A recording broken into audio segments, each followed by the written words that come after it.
Hey guys, Max here. I'm going to record a YouTube video in a bit of a new format where I have already recorded my draft and I'm just going to go over it with you guys. We'll watch it together and I'll explain which of the picks I make and why I made most of the plays I made and kind of what's going through my head at the time.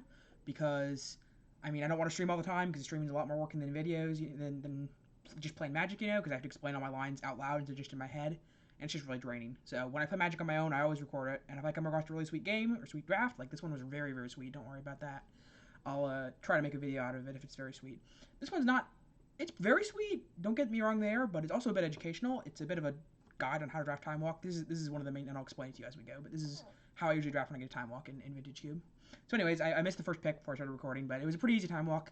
The only card I'll ever really take over Time Walk is Soul Ring. I think Mana Crypt's a little worse than it, but not a lot. And the main reason for that is that Time Walk is a win con, in addition to basically being as good as a Mox, right? Because if you draw it, it turns one of your lands into a Mox and draws a card, right? It's 0 mana Explore. And then it's also just a lot better than that, and you can cast it multiple times pretty easily with a lot of the spells in this format, as I do in this draft. So I think it's better than Soul Ring or not Soul Ring. I think it is better than Mana Crypt. It's Mana Crypt I have awkward experiences with. Anyways, I didn't have Mana Crypt or anything easy. So let's get into this. Also, in this video, it'll probably make it faster because I can skip through when I'm just waiting for my opponents or waiting for the draft packs to get picked. And it also cut down on editing time for me. So it's just a good solution overall. So we open a Time Walk, and then in this pack, we've got a Venser and a Mishra's Workshop, and not really much else. We could have taken the Oath maybe, but it was a pretty easy pick deciding between these two. And I think given that I opened a Time Walk, I'm going to go for the Workshop, not the Venser, because it's better in artifact decks where the untapping mana is much better, the lands are much better, and just getting threats in is much better. But I do like it in blue control decks as well, but it's not quite as good because it's hard to tap out for a Planeswalker since you usually want to have counterspell up. So you can't really get ahead on board, which means the Time Walk isn't worth that much. It's kind of Explorer, and Explorer's just not as good in like the typical control decks in Vintage Cube. So anyways, I end up opting for the Mishra's Workshop. I'll skip ahead a little bit. And then this pack, we've got an Ancient Tomb and just nothing else. Just a bunch of bad cards. Given that we already have a Workshop, and it's good with Time Walk again, because ripping out things is really good, because then the Time Walk is even better. Like, the further ahead you are, the better a Time Walk gets, right? You know what I mean? It gives you an extra attack step. It lets you activate your Planeswalkers again. It lets you untap all your lands. It does everything you want it to. So pretty easy in Ancient Tomb at this point. I'm just going to skip ahead. I mean, you guys feel free to pause the video if you want to look at cards at any point in the draft. I'm sorry it's a little blurry because I recorded it on my laptop, but there we go. I made the pick anyways. And then here, I think a pick that a decent amount of people would disagree with, but I end up going for the Time Warp. And the reason for that is that I already have Time Walk, and I'm just a big fan of Time Warp effects in this format. There's just so many good things you can do with them. Even when it costs 5 mana, it's still really good. I'm constantly impressed with them. You have a single Planeswalker in play, it's just free value. Like, worst case, it cycles. It's not as much of a busted card as Time Walk because it's not a Mox anymore. By turn 5, the extra land art doesn't matter usually. So it's not as good, but it's still very good with it does the thing that Time Walk does, except A, it costs more mana, and B, because it costs more mana, it's only good when you're already ahead on board. It doesn't help make land drops. And again, I mean, the next pick is what? Like, next pick is like Wall of Roots, Devoted Druid, Karn, nothing absurd. Like, if there's something absurd in here, I'd probably take it. If there's like Cryptic Command or the 3 blue counter, the choose 3, I don't know what it's called, but you guys know the card I'm talking about. It's 3 blue, choose 3 modes. You can choose up to more, you can choose each one up to 3 times. You know what I mean. Anyways, you draw a card, counter unless they pay 3, or bounce a creature. Alright, so we get this pack, and everything's pretty mediocre, except for the cards that stick out to me are Ramp, primarily Birds, and Recurring Nightmare. And again, given that I already have the Time Walks, I'm a big fan of playing Time Walks in green decks. Because untapping the mana is insane. There's a lot of cards that like snowball, but they're awkward against removal, like Master of the Wild Hunt, Elgar Gargaroth, which we actually do see in this draft, Uro, lots of good stuff. And also just Ramp is great. So I think I end up going for the Birds of Paradise, and I'm hedging away from the Mishra's Workshop since Shops doesn't seem opened. But, I mean, it's hard to read signals on Shop, so I'm not completely ruling out, just moving the sideboard for now because we haven't seen anything. And here, I mean, I love taking fetches, and on-color fetch is just amazing here. And again, there's nothing particularly good. Den Protector is good with Time Walks, and it was a bit of a lapse in judgment for me. I didn't really think about it, but it does cost 5 mana, and it's just awkward. I'm not a big Den Protector fan in Cube, so I ended up going for the Rainforest. And I think I'd stick with that pick. On-color fetches are just so good. We're going to skip ahead a little bit. Here we get Primal Command, Polar Chronos, and Treasure Cruise. Pretty easy Primal Command in my opinion. You can get Ewit with it, you can get lots of good creatures with it, and a very late Harmonized signaling to me the green's open, so I'm looking to play blue-green. And all these are just so good with Time Walk effects. Card draw is so good. There's also a Behemoth, but with Time Walk decks, I don't usually want to do crazy Behemoth things. That's more of like a dork deck where you don't have good blue cards. When you have good blue cards, you usually want Harmonize. Now, this is a really tough pick that I agonized over a lot. Plow Under, really late, really good. Garruk, really late, really good. And Fixing, looking like it's going to be good since we're going to need blue and green early and possibly doubles of each. I ended up going for the Garruk because Plow Under seemed a little redundant with a Time Warp, a Time Walk, and a Primal Command already, which already do the same similar effects of time walking your opponent. And I'm not sure how much ramp I actually want, because in time walk decks, you don't want too much ramp, or you just don't draw any threats and you lose, and the time walks are useless. And also, Garruk is very good with time walk effects as well. So I ended up going for the Garruk. And I don't think the Sanctum was a huge consideration, because it's not a forest for like Raphalos, which we do end up getting in this draft, and it's just not good. That is a bit of foresight, though, so that's not a reason for not taking it. I ended up not going for it. And I just hedged with the Rishadan Port. Late Green Sun Zenith, again, very happy with this pick, and ends up being very good in my deck. But yeah, the Port was pretty easy. This was pretty easy. Late Luna Wall Road. So green is just absurdly open, and we have a Time Walk and a Time Warp. We get this Dragon Predator very late. Just draft is already going swimmingly. A little awkward. We know that blue's not particularly open, but we kind of have to play it because Time Warp and Time Walkers are good. But that's totally okay. Like, there's nothing wrong with just splashing these cards, because they're so good in green decks. In fact, you don't want too many blue cards in your green decks technically, or it just becomes like a mid-range pile where you have ramp and instants, and it just doesn't work. So I'm going to skip ahead 30 seconds to the next pack. So this pack, we open a very mediocre pack, unfortunately. Lumbering Falls, Gargaroth, Spell Pierce. I don't think I ever want Survival. I don't sure remember what I picked here. I think if I had to choose right now, I would take the Lumbering Falls, but I wouldn't blame myself for taking the Gargaroth either. Everything in the pack's pretty mediocre, and I like fixing a lot, especially with how this deck's looking, because we're going to need to splash blue for a double blue card, so fixing is nice.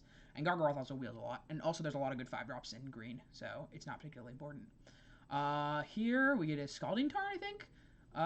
Don't love this pick, but there's not much in this pack. I'm not a huge fan of Cultivate, because Vintage Cube's so fast, so at the turn, by the time you're casting Cultivate, 2 lands aren't really 2 cards, usually, if that makes any sense. It's more of just a gut feeling that I have. I don't like Cultivate that much, so I end up going for Tarn here. I'm also... This actually... It is Foresight that I do get Uro, but also, I think hedging for Uro is really good when I'm in this slot, because if Uro gets opened, it will get to me. No one is going to take Uro. Uro is really hard to get off in Vintage Cube, because green decks typically don't put cards in their graveyard. So I end up going for the Scalding Tarn. I think Wurmcoil was the second best pick, and totally defensible, but I think Tarn's a little better. Because again, there's lots of good. We're in green. Like, if we're in green, Wurmcoil would be better. Threats are much better, but in green, we have really good creature threats.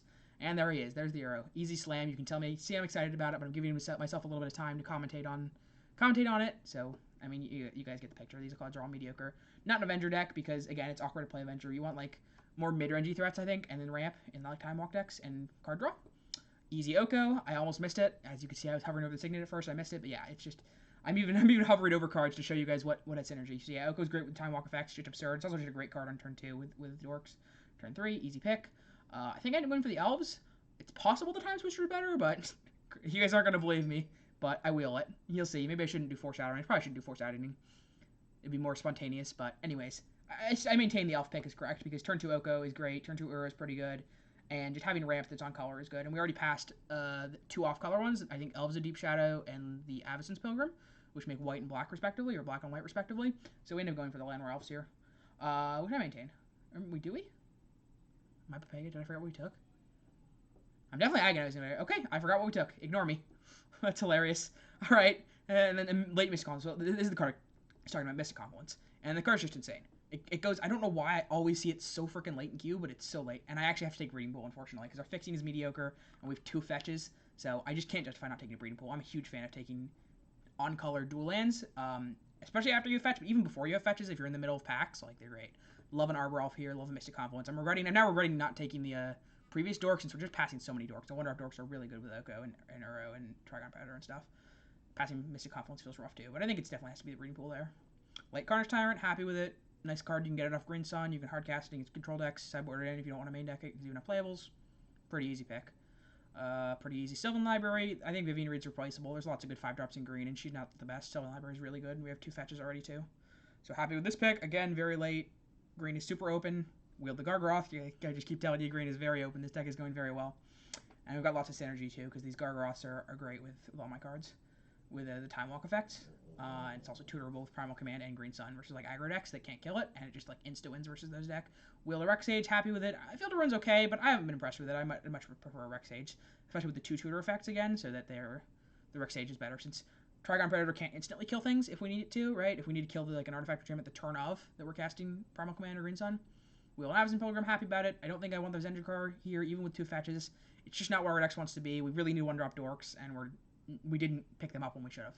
So I think it has to be Pilgrim here. I could see Avenger being defensible, but I'm definitely going to go for Pilgrim. Late Eureka. Never go into my deck. Never play Eureka unless you absolutely have to and your deck's garbage and you need a win con. Same with Show and Tell. They're just bad cards, but it's better than the rest of this stuff that I'm literally never playing. So I take Eureka, pretty easy. Skip ahead 30 seconds. Hopefully I don't miss anything. I didn't miss too much. I missed a bunch of picks. Okay, Necrotal, whatever, garbage cards, doesn't matter. So we didn't wheel either the Dorks, which is expected, but a bit sad, and garbage. Okay, so now we should be able to get in the next pack. Prime Time, Questing Beast, Chrome Mox, but I'm not a fan of Chrome Mox in ramp decks. I think in ramp decks, Dorks are just better. You don't need them. Again, I think most artifact mana is not for green. Since green, you can just play Dorks, which is awkward versus board wipes, but it's not a huge concern. Pretty easy Prime Time. We've got lots of good things to get. We can get Fetches, we can get Ancient Tomb, Lumbering Falls. It's a great thing to tutor up when you need it off Green Sun. Having extra mana can be nice, and it ends up being great in our deck. I also think Lightning Graves is good, so Lightning Graves is probably the second best, because it's got a lot of synergy with Gargaroth and Carnage Titan. If it wheels, I'll certainly take and play it, but I think here it's the Prime Time. So we take the Prime Time, skip ahead 30 seconds. Nope, that was too much, sorry. Yeah, it's a little awkward trying to skip ahead. I wish I could skip ahead 10 seconds, but it's 30 or 0. So pretty easy tricky here. Again, we're playing green, so we don't need artifact ramp, and it's not on color. Like if it was a blue-green Signet, I might take it, but I think it's pretty easy tree speaker.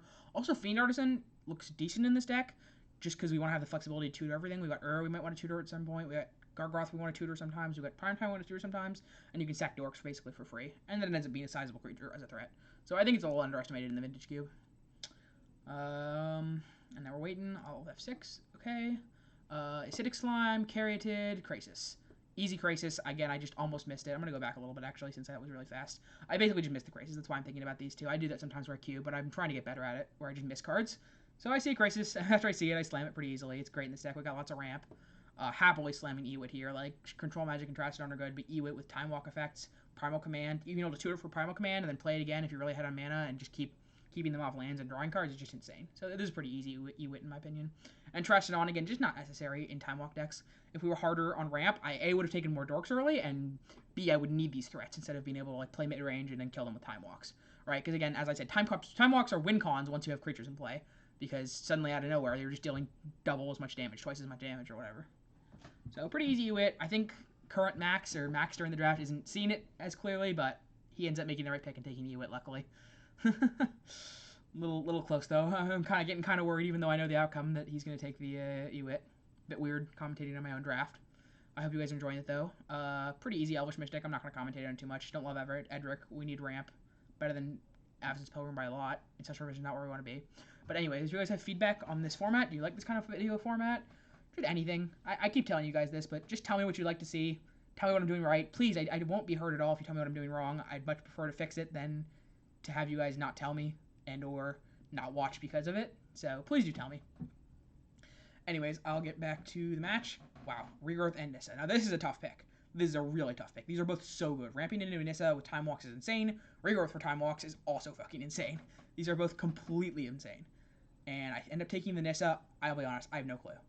I'm not the expert on this one. I don't. It's so close. Someone with more Vintage Cube experience than me would need it. I have quite a bit of Vintage Cube experience, but this is just a pick that I still don't know. The Nissa ended up being really good. I'll just tell you that much. So, in hindsight, Nissa was probably the right pick. Maybe not, though. Easily could have gone differently, and I don't remember. I never compared the two. I wasn't, like, drawing it in the match and being like, oh, would Regrowth have been better here? Anyways, I'm going to skip ahead. Master the Wild Hunt. It's fine. Could go in the sideboard. Probably not going to main deck it. We've already got enough playables. But it is nice with Time Walks. It's possible I should main deck it. Impulse, pretty late. Pretty happy with it. We wheeled the Artisan and the Wall. I almost slammed the Wall, but then I think about the Artisan, and I'm like, Like, I said it a lot earlier, but we've got lots of Dorks. We've got a lot of good tutor targets. And it's kind of like an extra Green Sun effect. And it's also just a solid creature. It's also repeatable. So I think I end up going for the Fiend Artisan, and I end up being really happy with it. It's very, not great, but solid in the matches, and I think better than a Wall of Blossoms would have been, since we're already very good against aggro. We've basically a lot of copies of Elgar Gargaroth, since we have a lot of tutors for it, and that card is just so good against aggro decks. Prime Time, good too. Yeah, green was just open this draft, clearly. I feel like we ended up in the right draft. I didn't talk too much about the signals, because I felt the signals were obvious. Green was open, I ended up picking a couple green cards, and they just kept coming, and then I went into green.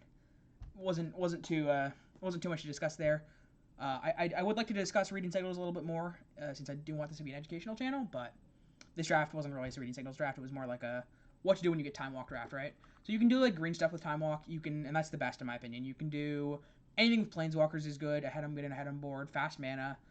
You don't want to be playing aggro decks because it's hard to cast there, and fucking up your mana makes it a lot worse. And if you don't have it right when you need it, it's not good. So in aggro decks, I'd shy away from when you get Time Walk. Obviously, don't ignore signals for it, but it's such a powerful card that I usually go into it. Anything that flashes back is obviously absurd, so being in blue and green are great. You want to be in one of the two. You don't really want to be splashing it, so you can get Snapcaster, Jace, Baby Jace, all that stuff. The Eternal Witness, Regrowth. You've seen it all. You know what I mean. Shy away from white and red, like I said, and try and get your really cheap threats. Planeswalkers are great. Not great in Reanimator. Not great in combo decks. Yeah, so stay away from combo decks and aggro decks, basically. And try to do more mid-rangey things where it can suddenly just take a game from we're at parity and I'm trying to get ahead and have all my win more cards, because Vintage Cube is very win more right now. So you want to take yourself from a point where you're at parity trying to get ahead so you can use your win more cards to, okay, I'm ahead, I'm slamming them with all my creatures twice in a row, I'm getting all my each turn effects twice, I'm untapping all my lands, and you're dead, right? That makes sense. Hopefully that makes sense to you. So I'm going to skip ahead. We agonize a bit over what to cut. I think I end up cutting the Impulse and then just firing it off with 17 lands. Or actually, I think I end up going for 16 lands. I might keep the Impulse in. I'm not sure. I think I actually don't know. We'll skip ahead to the final deck. I agonize. This is something I do a lot. I agonize over how to build my deck. I think it's a skill set that more people could use. They get a little too impatient and just assume that they know how to build. But agonizing over it, really analyzing everything, the land count, the mana, everything. And as you do it more, you'll get a sense for what works in your deck and what doesn't, because you won't just be submitting decks. You'll be knowing exactly what your curve is and how that ends up working in your matches. I think it is a useful skill. And it's one you can easily develop. You just have to take more time. It's not anything you have to practice at, really, other than just spending more time on it. So now unfortunately, we can't see it, but I was just figuring out my mana. So I ended up adding the 4th ramp spell, I think. No, I already had all those. I'm not sure what I cut. I cut the Impulse, and I think I added both the Rexage and the Trigon in the main deck, which I ended up being very happy with. There's a lot of artifacts and damage in Vintage Cube. Alright, so let's get into the games. First hand, it's very mediocre. I'm on the play. I end up keeping it because I can get a ramp with Green Sun Zenith. If I draw a land, I can get a ramp, a Dork, and then play Harmonize. And if I don't, I can get Haraga Tree Speaker and then Harmonize the turn afterwards, even though it sucks to miss a land drop.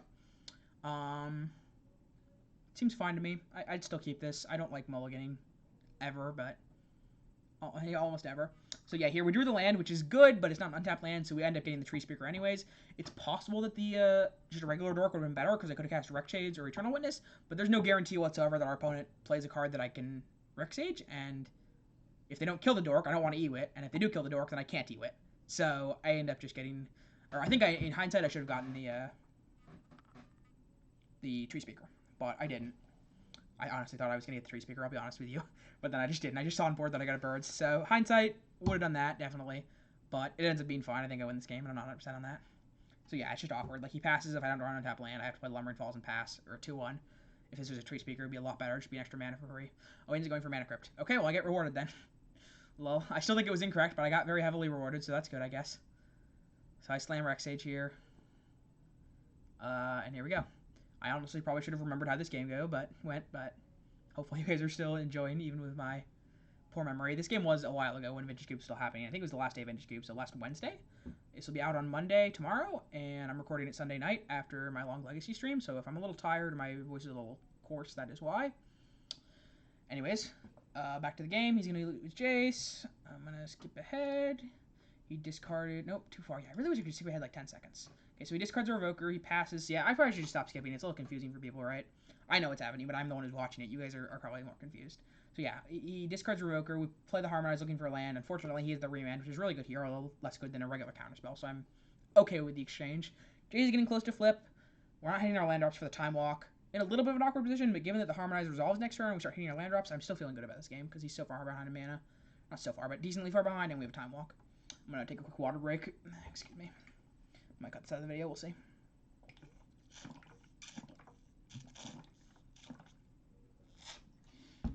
So he dresses. I was really expecting him to take Time Walk, but he took Harmonize, which makes sense, actually, in hindsight, right? Because he's not really worried about this Time Walk as much as this Harmonize. He doesn't want me to draw 3 into my land drops.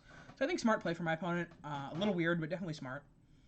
Makes me hard for me to claw out of this situation. I think I end up drawing a land and just going for the Slam in the Gargaroth, because I'm like, okay, well, I don't feel like I could beat a removal spell here. Oh, I didn't. Okay. See, I can't remember. So I end up going for Time Walk and playing the Tree Speaker. I'm not sure about this line in hindsight. The line might have just been E with the Harmonize and Tree Speaker and then pass. But I really didn't want to pass and let him get a bunch of shit in play. I'm still not sure about this play. I can go Tree Speaker plus Ewit here. Or I can just slam Gargaroth. I think I end up leveling up because if he kills it in response, then I get to Ewit. And if he doesn't, I get to Gargaroth. So it worked out okay. So now we just slam the Gargaroth and hope he doesn't kill it. And if he does, since we had got the time walk off, we got a decent amount of mana, we're actually in an okay spot, right? Because we can hide our Krasis for a minimum 5 next turn if he just kills the Gargoth and passes. And we know he used Jace, but he doesn't have anything in his graveyard other than Duress, which is dead now, obviously. Which, oh, that's, okay, so Max in the current moment was actually being smart. He was not Eternal Witnessing because he didn't want to get Jace flashback to rest, right? So that makes sense. Good on you, past Max, for doing this. Good play. And now you can save the Ewit for Time Walk, because if they don't kill the Gargoth, we can Time Walk, and then the Gargoth just fucks them up. Worst case scenario happens. That's really bad. I'm not sure what we do here, but we're not looking good. That was just not at all what we wanted to happen. That felt very horrible. So we draw the nuts. Unfortunately, our Rexaze is already in play. That's the main problem. We do a Trigon Predator left, so we could, like, Ewit plus Trigon Predator, and then you can, again, Duressus is the issue. A bit of an awkward scenario here, and there's no real way to, like, threaten killing the Gargoth if he attacks with it, since the Krasis can't be big enough. It can only be a 5/5, which you could then plus on an attack. And unless we want to block with all of our creatures that have power, then it doesn't die. I think I end up tutoring for a Primeval Titan, which is probably the right play. It threatens trading. It gets a bunch of lands in play for the big Krasis next turn, especially if you gets Ancient Tomb, which is a bunch of extra mana, so an extra card in life, so that's not very nice. Yeah, this was definitely the right play in hindsight, and I'm glad my past self saw it. I vaguely saw it once I started clicking on the Green Sun, but I didn't quite see it when I was commentating it first. Yeah. So he can plus Jace on it, but we do have a 2/1 to double walk with. So feeling decent about that. And even if he kills the prime time, he makes it 3/3. We make a big Krasis. If he kills that too, then we're in a bit of an awkward position. But maybe we can like have a bunch of mana and then play a threat plus an Ewit plus a time walk, and then suddenly we're back in it. So this game's looking really, really good. He has to have like the actual perfects here to not fall behind. He uses draw card instead of make a 3/3. Fine play from him. I think we opt to not block, but I don't remember. I'll be honest with you, I don't remember. We'll see. You guys really don't care if I remember. I'm mostly just commentating on it and walking you through my thought process. What I think my thought processes are that is. It would have been nice to commentate this in person, but I was just playing some Magic on my own and watching some TV. I've watched a lot of good shows lately. I watched What We Do in the Shadows. That show was freaking hilarious. I loved it. Love when Laszlo screams bat. Anyways, that's a little obscure. I won't get into that. So yeah, we traded. Pretty happy about that. And now we get to make a huge Krasis, and like, what the fuck are they going to do about that? And then we start just killing it with card, just crushing them with card advantage with Ewit, with Time Walk. Jace is a little close to ulting, but with a Time Walk, which shouldn't be able to. Normally very, very scary against green decks, but he's just the best thing he can get here from us, since we've already gotten the prime time and the Gargoth out, is the Carnage Tyrant, which we can threaten to trade or eat with the Krasis. I think we draw land, we can do it for 8. No, we can do it for 8 on board, so we can just eat the Krasis.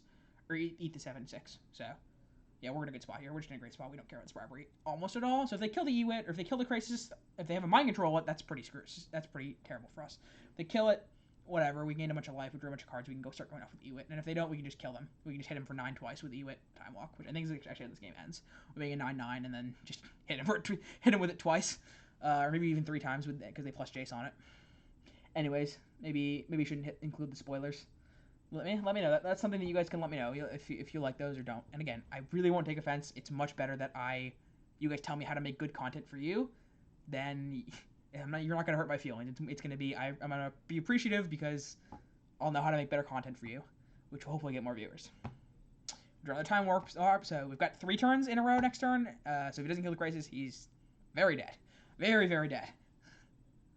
If he does, we can get back the Harmonize or the Prime Time and then try and go from there. Luckily, he doesn't kill it. Again, I'll spoil it a bit. If you guys don't like it, tell me. I will stop doing it next time. But for now, I'm just going to do it when I feel like it. So he doesn't kill it, and we just kill him. I'm just going to skip ahead. You guys don't really need to see this. I've already spoiled what happens. Plus, he's taking a while. Alright, good thing. Yeah, this is where having the plus 30 is nice. Okay, he thinks for a minute and a half, and then finally just plays a Golos. So he plays Golos, gets something garbage, doesn't matter. Yeah, I mean, you guys know what happens here. We Time Warped. We cast Time Warp, you missed that. We're eating back to Time Walk. Playing it, we have 3 turns now. We attack with Krasis 3 times for 18, and he dies. He figures it out and concedes here, I think. Yeah, he does. Or I should show you the concede, I don't know. Whatever, doesn't really matter. Yeah, he figures it out, thinks about it a bit. Figures it out, and we're done. There we go. Okay. So now we're on to sideboarding. Not a matchup for Master. I thought about it, but I don't think it was worth it. I think I ended up bringing in their Schadenport, which is possible to main deck because I have the Prime Time, and also 5 more lands on my opponent, and also their mana shit. So I do end up bringing in the Port, I think, and that's it. And I just cut a land after thinking about it a bunch. I'm going to skip ahead a little bit. What did I do? Yeah, I just cut a land for the Port. Okay. And I also have the maze on the sideboard, which this is not the matchup for the maze. I wish I had more answers to a Time Walk, or a Mind Control. We had to spend our only Rec Sage, our only immediate answer, Rec Sage. So this is a matchup where Trigon Predator is a bit awkward, since either the mana is like really fast mana, in which case if we let it live a turn while we get Trigon down, it's not good, or it's Control Magic, which might be able to stop our Trigon if it takes like a reach creature like Gargoth or a flying creature like Krasis. So a bit awkward. I'm a bit concerned about it, but I think we end up being fine. I think we're waiting for opponent. I'm just gonna skip ahead here. We're saving editing time for me, I guess. I'm probably just not gonna edit this video, I'll be honest. But if you think there's too much downtime, which I doubt you will, but if you do, again, please tell me. I won't take offense at all. I'll appreciate you, and that's about it. I mean, it's got land and spells. It's got a Green Sun's Edith. We can't really mulligan it. We can go like Green Sun into a. I wish I had Rafellis on this deck already down. I can go Green Sun into a 2-drop Ramper into Garruk, right? Or not, because they're about to take the Green Sun. I think they actually might take the Time Twister here, which I think is a huge mistake from them, given that they mulligan to 4. No, they don't. There's no way. Yeah, they mulligan to 5. So take the Green Sun. We have Fiend Artisan into Garruk. Pretty good start. Very happy I have a Misty here. Very happy this Misty gets Breeding Pool, because if we didn't get Breeding Pool here, our mana would be awkward. So that paid off. I'm glad I took the Breeding Pool over the Mystic Confluence. Definitely paid off, at least in this game. Yeah, this is not a deck that needs Mystic Confluence. You just don't need it. We've got so many sorceries. I love Mystic Confluence. It'd be a great card in this deck, but it just doesn't need it as much as it needs Breeding Pool. As weird as that sounds. That's another thing I think people could get better in Cube at, is just taking lands highly. Don't take random lands that you don't need before you end up in colors, but as soon as you know that you're in like 2 colors and you're locked on it, take fetches that are both of those colors, or dual lands like Breeding Pool, or if you have a dual land, then take fetches that get the dual land, even if it's only 1 color, right? That makes sense? And sometimes if pack's bad, or you have like delve effects or whatever, then you can just take one color on fetches. Okay, so we just slammed Garruk here. I'm pretty sure he's Remand. It's the only counterspell he showed us game 1, and he left a bunch of mana up very suspiciously after Night's Whispering, which probably gave him a spell.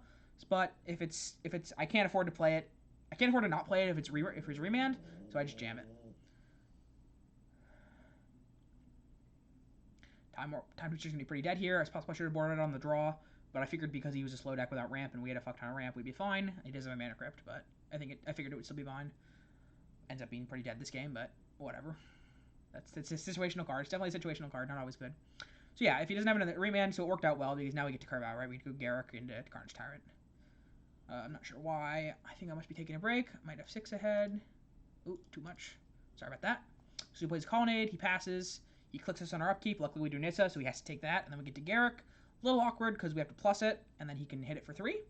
So Garruk doesn't end up being great, but it's fine. He's threatened me a little bit here. A bit scary. But the Carnage Tyrant should be really hard for him to answer. He can't steal it. He didn't show us any board wipes game 1. He could bribery us and try and trade. It's about the worst he could do. Which is actually somewhat scary. So he's taking a while. I'm just going to skip ahead here. He takes Nissa because he has to. Nope, that was too far. He just took it. So we play Lumbering Falls. We play Garruk. Yeah, also, yeah, skipping ahead is another thing you can tell me if you like or not. Feedback appreciated. I'll stop saying that, though. You probably don't want to hear me tell you how much I want feedback over and over again. So we attack with that. Since the trade we're very happy with. He attacks back. Next turn we get to go Carnage Tyrant, then probably make a 3/3. Might plus it again if I draw something I want to play with it. We could go Carnage Tyrant plus the Time Twister, since the Garruk can untap the Ancient Tomb. So if he does nothing here, we might do that just to draw 7, since our hand's garbage if we draw land especially. But it does suck that the V-Click just kills the Garruk and we get no value out of it. They play a Thief. I think I end up drawing a land and then feeling pressure to go for the Time Twister, so I do. But I'm not 100% on that, so don't assume that's what's gonna happen. What would I do if I was in this scenario? Yeah, I think I'd feel far enough behind with the Thief that I would go for the Time Twister, but not super confident in that. I definitely think about it more. Yeah, it's also I play better. I play current Max plays better. Or not current Max. I'm current Max. Sorry. Past Max plays better because he's not streaming. He doesn't have to explain his lines in real time. He gets to explain his lines later as me. So I do actually play better in these games, as you can tell, because I'm saying here's a line I would make. As he makes a different line, which I'm like, oh, yeah, that's correct, duh. It's kind of like commentating or whatever. So it happens. At least you guys get to watch better gameplay than usual. I played the Legacy Gen Con event today, and it did not go well. I did not play well in my last 2 rounds, and I lost them both because of it. Not necessarily because of poor play, but it certainly didn't help, and it might have lost me a game. I'm not really sure. So we do Rec Sage, and that makes me hesitate to do the Time Twister. I'll be honest, I don't remember what I do. I probably was talking too much there, but I could have just skipped ahead. We'll skip ahead here. So I end up playing the Carnage Tyrant, and then we'll see. I think I just make it 3/3. Yeah. Okay. Good. Max made the right line I would make, which means I'm not completely stupid. So then we attack for. No, we don't attack. And like he can attack us for 5, steal a card. There's not that much we have that he could steal. Like, Gargaroth would be really bad for us, but everything. Oh, Time Walk. Yeah. Maybe this line wasn't great. I didn't really have a choice because I couldn't kill the thief, but thief is very scary against us. We have 2 Time Walk effects. We have a lot of creatures we don't know when to cast. Luckily, he does not hit well here, if I'm remembering correctly. Also, my camera looks a little blue. Whatever, it's fine. Maybe my lights aren't high enough. Yeah, there we go. I should get closer to the camera. Okay, anyways. So yeah, he does this. It'll probably make our Fiend bigger, which is somewhat relevant. And we've got 13 in play. Technically, we're threatening lethal if this hits 2 creatures. That'd be pretty funny if that happened. Wait, did that actually happen?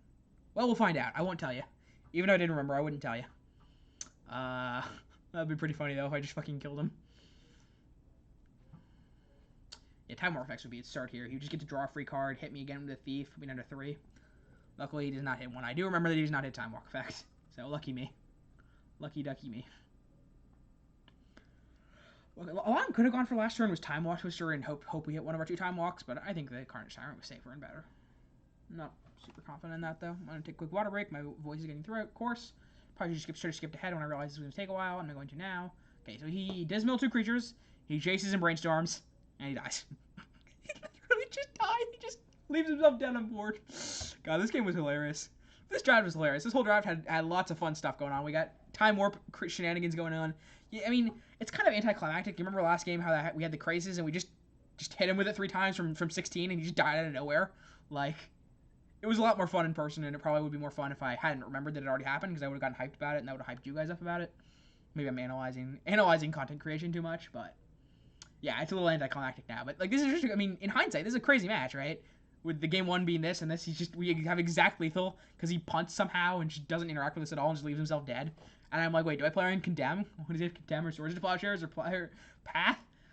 And eventually I'm like, nah, I'm too far behind. I need to get this guy dead. And I just go for it. Anyways, I just gonna drink some water. I'm gonna drink some water.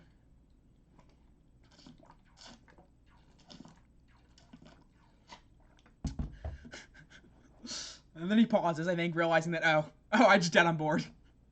Don't worry, I feel you, bro. I've done that before. Do not worry. I'm sure everyone who's watching this video has done that before, too. I have definitely done that one. Alright, so you guys can't tell it, but I pressed Play Next Match. It only captures the Magic Online window, and it, like, makes a separate window that shows the, like, spinning thing, if you know what I mean. I think I just clicked Join, so we'll see. Join soon. I'm just going to skip ahead. There we go. So turn 1, easy keep, great hand. Turn 1, Haraga. Turn 2, level up, plus Wall of Roots into Garruk. Yeah, just a great hand. Unfortunately, he had the Strip Mine, which is going to slow us down a lot, and the Flame Slash, so he's trying to interact with us and slow us down. Makes it a lot worse, but our hand's still amazing. You can't set us down. We've got Wall of Roots or Green Sun into Wall of Roots into, like, another ramp if we draw it, and if we draw land, then we can go Wall of Roots into Garruk. Very happy about this hand. Amazing. He couldn't stop us. Again, ecstatic that I took a Breeding Pool. Just literal saving our ass, where our Mystic Confluence wouldn't even come close. So hopefully this is convincing you guys, at the very least, to take that a little higher in the future. We didn't go into the Sylvan Library. I think, wait, no. What would I take here? What would I do? I think I would go for the Sylvan Library. Which I do. So it's probably the right line. I kind of, since I'm playing worse than, or I'm commentating worse than past Max is playing, I just assume that any play he makes is the correct line. I'm not even going to question him. I mean, I should question him a little bit. And he spends a bunch of mana out of field to run, which I'm ecstatic about. That went great. I can go like Wall of Roots into Green Sun and to get a 1-drop. And Time Walk's amazing too. Unfortunately, I didn't hit a land. If I hit a land, I could have gone Wall of Roots, Time Walk into Garruk. That would have just been the actual nuts. But I am able to go Wall of Roots plus Elves.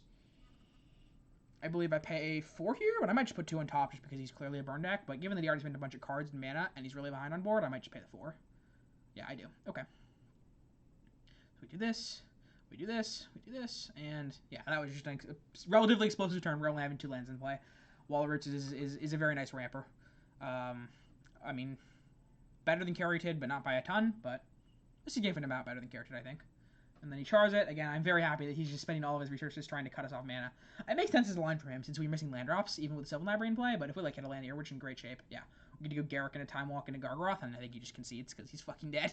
Obviously, you just don't come back from that. I think I put back the Ancient Tomb and shuffle it away since it costs too much life, and I don't really need it. It seemed like a way that I could lose when I was already in a great position. So Garruk plus Time Walk. Do it again, look at a bunch of fresh new cards with our Sylvan Library. And then we can Green Sun. If we draw land, we can Green Sun for prime time. And if we don't, we can just Gargaroth. I'm not actually sure what we do here. I think I would get prime time because it doesn't really matter because we're so far ahead. But again, nothing really matters here. Whatever line Max past Max makes is probably fine. Yeah, he's gonna get the prime time. Like it with the Crisis in play. I think it's definitely the prime time. And then you to make a huge Crisis. That's pretty busted. Could also got an Uro. We had a lot of cards in graveyard. Yeah, could we put an Uro in play? Maybe that was better. All right, past Max might have made a mistake. All right, didn't matter because our opponent conceded. But I think we could have Uro'd there. We had 7 mana, enough blue. Yeah, we could have Uro'd there. Might have been better. Oh no, because it costs 8 because of the time. Okay, no, we couldn't have Uro'd. So this was the right line. So yeah, we cut all these artifact shaman removal, cut the awkward Fiend Underson, bring in some more ramp, and a workshop probably. I think I forgot to bring in the workshop, but in hindsight I should bring it in. Oh, I ended up leaving in the Fiend Artisan. Fair enough. So what did I board? Wait, how the fuck did I board? I boarded in Master, and I boarded that on. I should have boarded a Workshop in instead. Oh, and Maze. That's what else I brought in. Yeah, Maze is really nice against aggro decks. Happy after the Maze as a late pickup for a sideboard card. Sylvan Caryatid looks good too. I think I would hit the Fiend Artisan for the Silver Caryatid.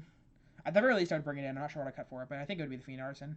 It's just not where I want to be. I mean, I think my thought process for keeping in the Fiend Artisan was that I have so many good anti-aggro cards that Mono Red just can't beat. Like, they can't beat Elgarth. They just cannot beat the fucking card. It's a 5-mana 6/6 Vigilance, Reach, and Trample that gains life, makes these draw cards every time it attacks or walks.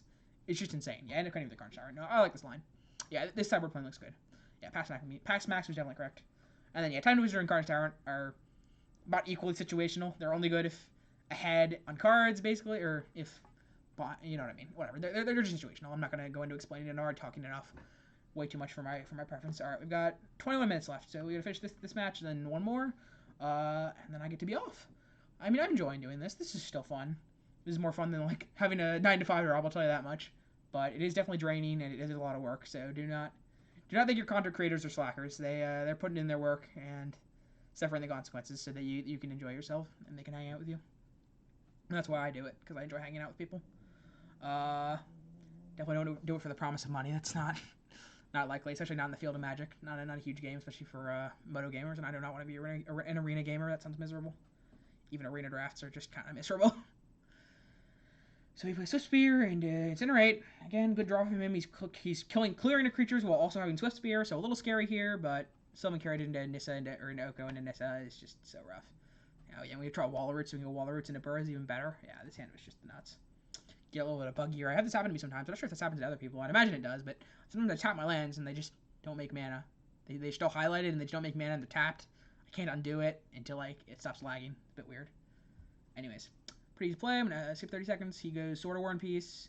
We go fetch Scalding Tarn, and then we play Nissa, and then we untap. We hit him for 3, and then we play Caryatid, and then we can chump if he equips, and then play Oko. So yeah, we drew well. We drew the land.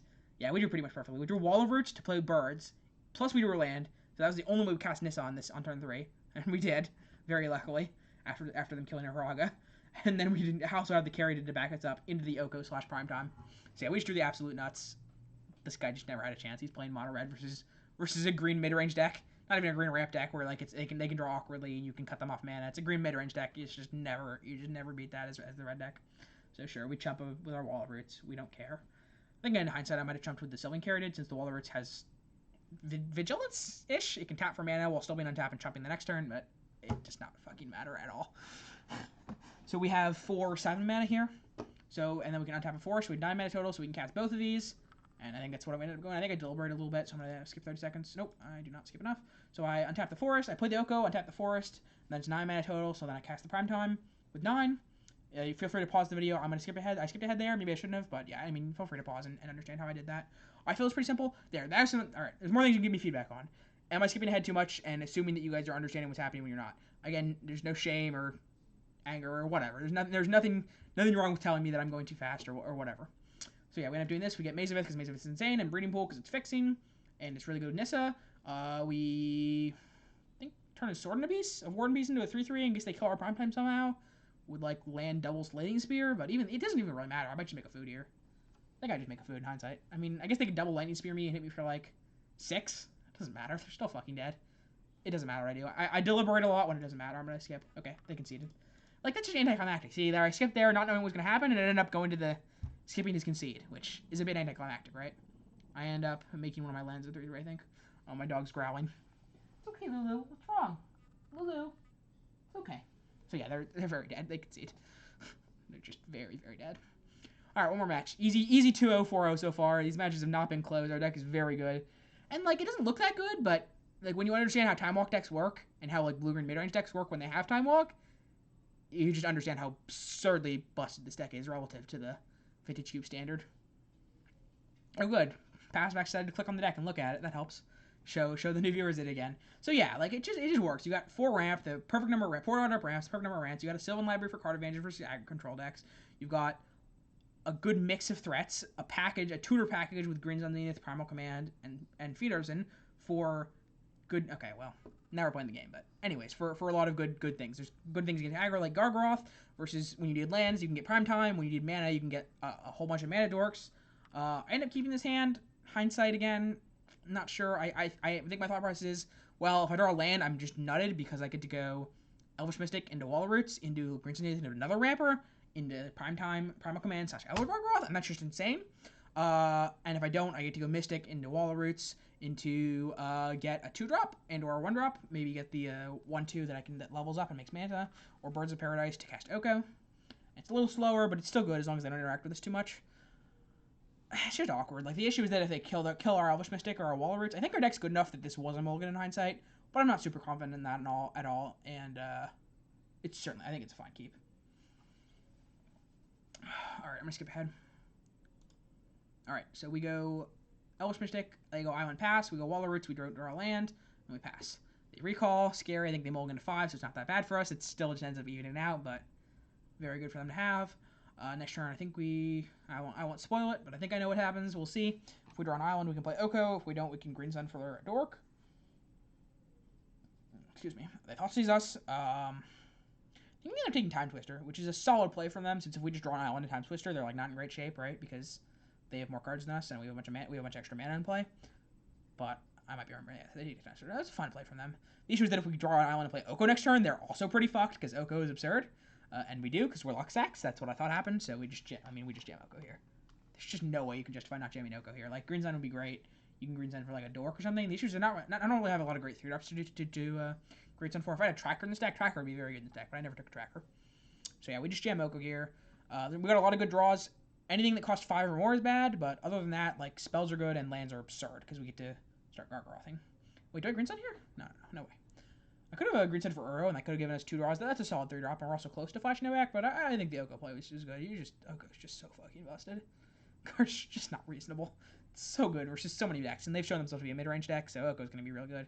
Pressures Planeswalkers, pressures creatures, and turns our artifacts into useless things. Got a Wall of Roots to block the 3/3. Yeah, Oko's just the nuts here. So if we draw land, we're just in amazing shape. If we don't, we're Green Sun for, like, I don't know, I guess a dork. Or an Uro to get a draw. Probably an Uro to look for more lands for the next turn. To go Gargaroth / Primal Command. I'm going to skip ahead. They play Sword and then pass. Okay. We draw a land like Luxax because we are Luxax. I think I Primal Command Dark Explorers, which makes sense. Want to cut them off their land drops more than I want to get rid of the Sword and make them cast it again, I think. Because it's awkward, but I could have seen the Sword being correct. And I don't remember what we tutor for. I think I should probably tutor for... What in the hell do I tutor for?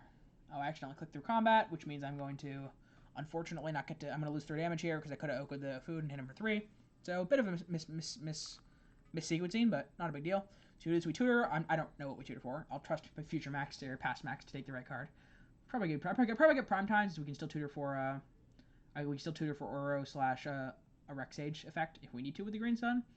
And if not, we can ignore the Sword. It is kind of hard to ignore the Sword with the green deck, though. Maybe I should get the Rex Age. Yeah, maybe I should get the Rex Age. Yeah, this play was probably fine. I can next turn. No, I only have 5 mana, so I can't. So next turn, if he plays something, if he plays a creature, I can Rex Age, and if he doesn't, I can just Uro or Gargaroth. This line seemed awkward. I think the Prime Time was a little better,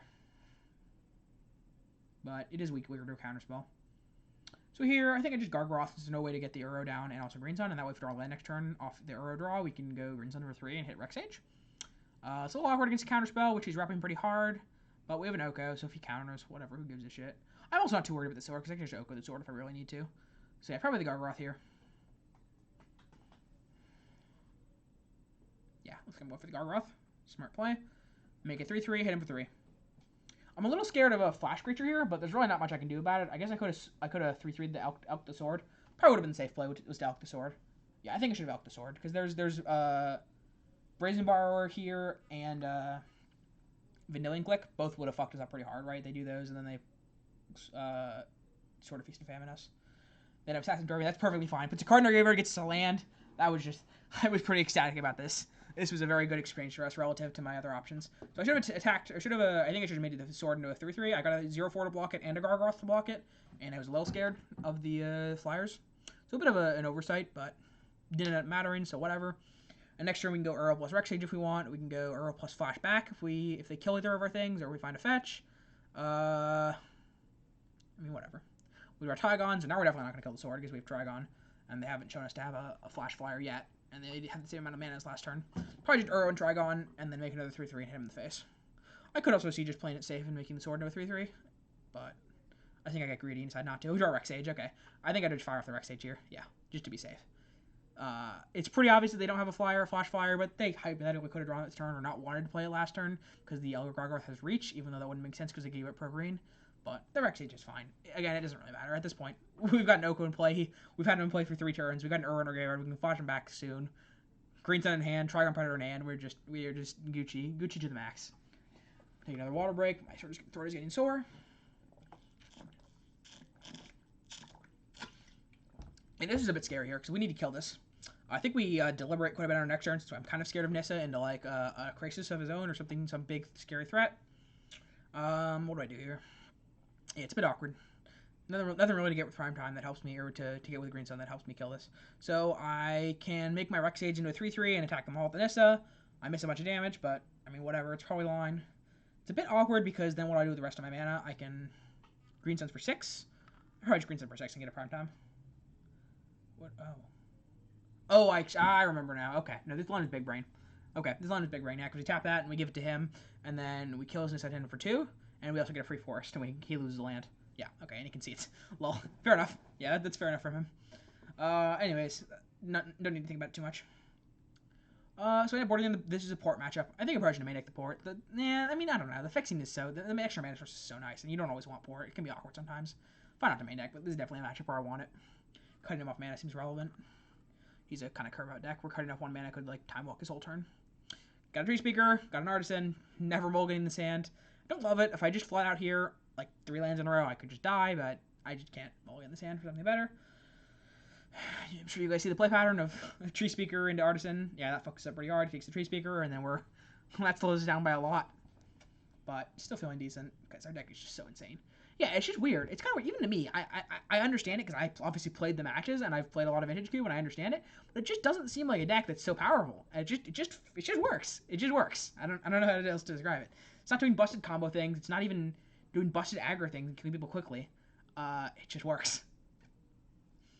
I mean, to be fair, we put against all mid-range decks, right? We didn't really play against any combo decks. So, mid-range or aggro decks. Putting against a combo deck, it might be a little weaker, but we can clock them pretty hard, and we can do mana destruction somewhat with the port. So maybe the port was main deck because of that. But, anyways, didn't end up mattering because we didn't play against combo. So maybe I'm just overestimating this deck and time walk decks in general because I didn't play against combo decks. Alright, pass. We can... I think I end up going for the port here, which I stick by, given that they passed here, which means if I port them next turn, they'll get time walked. Especially with the Uro, because I can go to the Uro the turn afterwards. But I could see the Fiend Artisan being correct. But given that the Fiend Artisan, it's not even going to do anything for a while. We're not going to activate it for a long time, so... Just be a 2/2. I think I'd much rather make sure he doesn't like play Sword or Collision Relic or whatever. Like, just with the guarantee, because he didn't do anything this turn. I think he actually ends up end of turn Assassin's Trophy us, which actually works out great. So it worked out very well, because he ends up at end of turn Assassin's Trophy us. So good thing we board this in. This thing was insane in this game. It probably was main deck. So that was a slight mistake in deck building. I think the Assassin's Trophy should have been main deck. So next turn we have Uro into like Garruk plus Fiend Artisan. Feeling pretty good against this game. A little scared of Sword or Feast of Famine here. But he plays tap line and pass. So, fine by me. Feeling better. Okay. Pretty easy Uro. Game's looking pretty over. I think we end up... Yeah, I think this was a 3-0-6-0. Yeah, 7 minutes left. Alright, well, spoiler. Spoiler alert, we drew that, so now we're safe against Sword. We can go Wild Speaker plus Rexage if he does an artifact next turn. Otherwise, we can go Fiend Artisan. We've got Uro eventually. We've got the Fiend Artisan to tutor up something to sacking the Rexage. We are just doing great.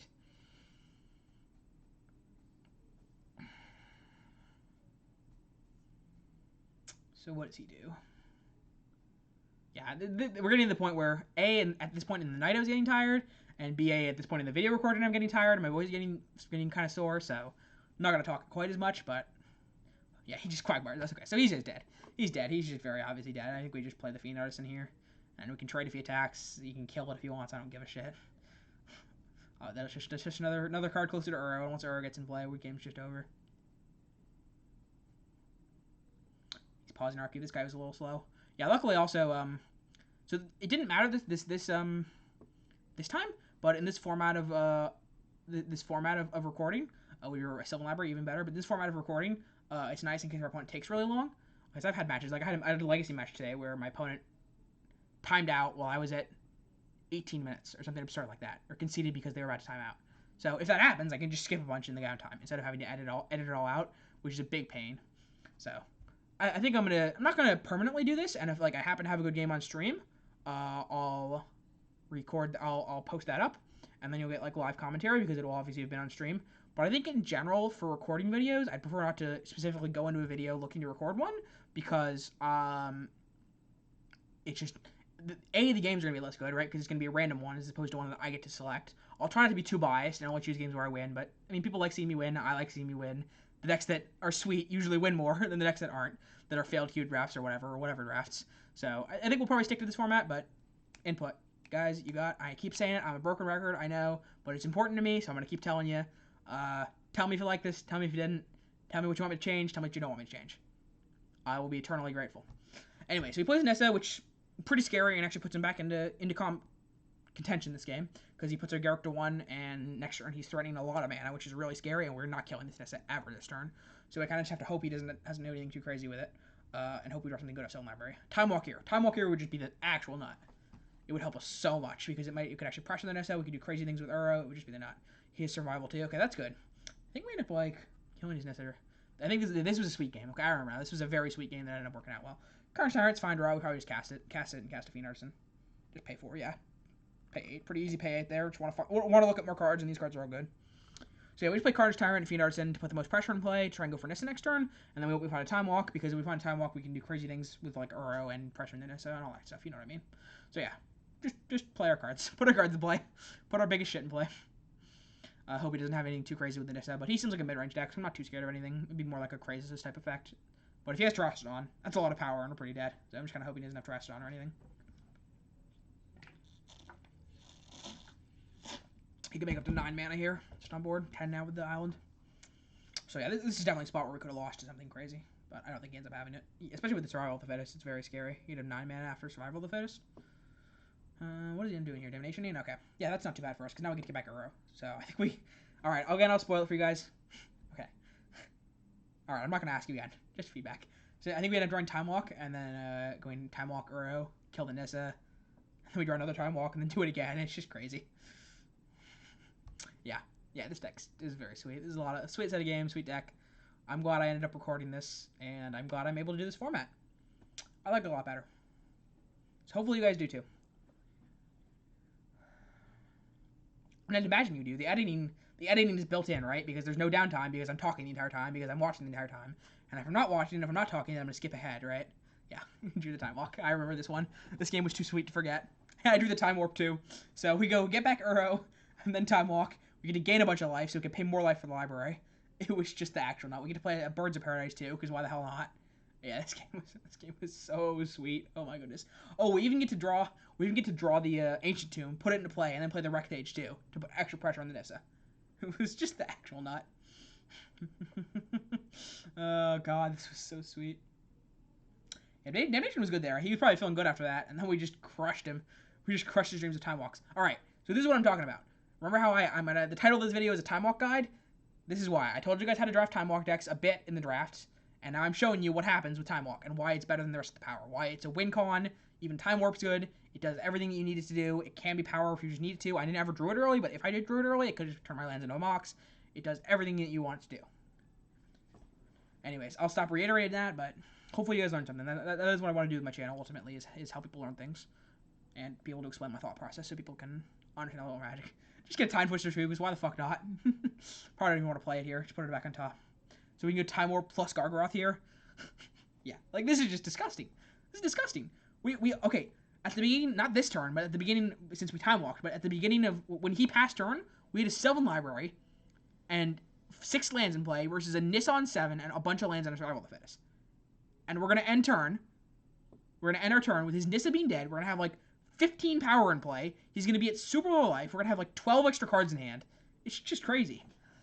I mean, I understand this is a bit of an outlier and every game isn't like this, but this is the power of Time Walk. Like, and if I had a Mox, okay, it would have been a Mox. Great. If I had a Mana Crypt, okay, it would have turboed me out. I'm not sure what would have recovered me through this. And you can also, it's colorless, so it can be awkward. It's so easy to be awkward. And Time Walk, it's just smooth. It's hard for me to explain it. I hope I did a good job explaining it to you guys. It's more something that's in my head that I just understand that it's just a smooth card that's always good and it works well and, you know, it pulls you ahead when you don't need it to. It just does everything you need it to do. If that makes any sense. Just the Nissa to rub it in with all of our mana. And a Green Sun 2 to get whatever I want to. Yeah, it's just an embarrassment of riches. I think we could probably keep these, put these two both on top, and then like prime time them away. I'm gonna keep the Green Sun actually. Weird. Probably draw a card off Gargaroth. Probably draw a card off Gargaroth. No, I just don't even need the Crisis. It doesn't matter. Like, it's over. The game's just over. Right? Like I said, just to reiterate, we'll untap with nothing. Nothing to play other than the Sylvan Library. And this is what ends up happening. It's just absurd. Oh, duh, we get an Ewit. We do it again. We kill him. He's literally dead. We untapped with nothing, 6 mana, and he died. I forgot this. It's so crazy, and I forgot it. Okay. Alright, well, I hope you guys enjoyed that. I enjoyed it. I enjoyed rewatching that, so hopefully you guys will enjoy watching that with my commentary as well. I hope my commentary was good. That's going to be it for me.